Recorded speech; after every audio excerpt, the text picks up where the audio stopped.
অবশেষে বরফ গলল। দীর্ঘ টালবাহানা আর জল্পনা কল্পনার অবসান ঘটিয়ে ইউরোপ সফরের দলে ফিরলেন আনিসুর রহমান জিকো। সান মারিনোর বিপক্ষে ফিফা প্রীতি ম্যাচের জন্য তার ভিসা প্রক্রিয়া শুরু করেছে বাফুফে। এটি কি শুধুই একটি সুযোগ নাকি রাজকীয় কামব্যাক?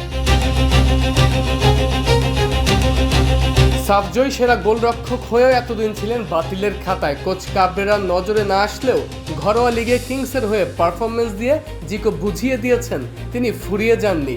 আর সেই চাপের মুখেই কি তবে সান মারিনো যাওয়ার তালিকায় নাম উঠল তার?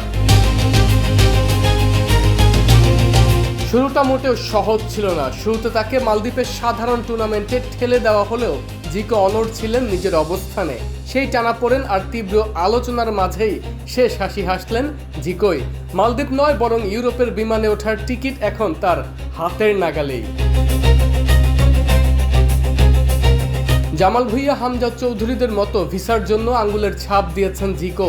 তবে একটাই প্রশ্ন, চূড়ান্ত স্কোয়াডে কি ১ নম্বর গোলকিপার হিসেবেই মাঠে নামবেন তিনি? ইউরোপের মাঠে জিকোর বিশ্বস্ত গ্লাভস কি আবারও জ্বলে উঠবে? মাঠের পারফরমেন্সে একজন খেলোয়াড়ের সবচেয়ে বড় পরিচয়। জিকো প্রমাণ করেছেন সাময়িক অবহেলা বা দল থেকে বাদ পড়া মানেই শেষ নয়, বরং আরও শক্তিশালী হয়ে ফিরে আসার প্রস্তুতি। লাল সবুজের জার্সি গায়ে জিকো আবারও গোলপোস্টের নিচে অতন্দ্র প্রহরী হয়ে দাঁড়াবেন, এটাই কোটি ফুটবল প্রেমীর প্রত্যাশা। আরমান হাসান, কালবেলা।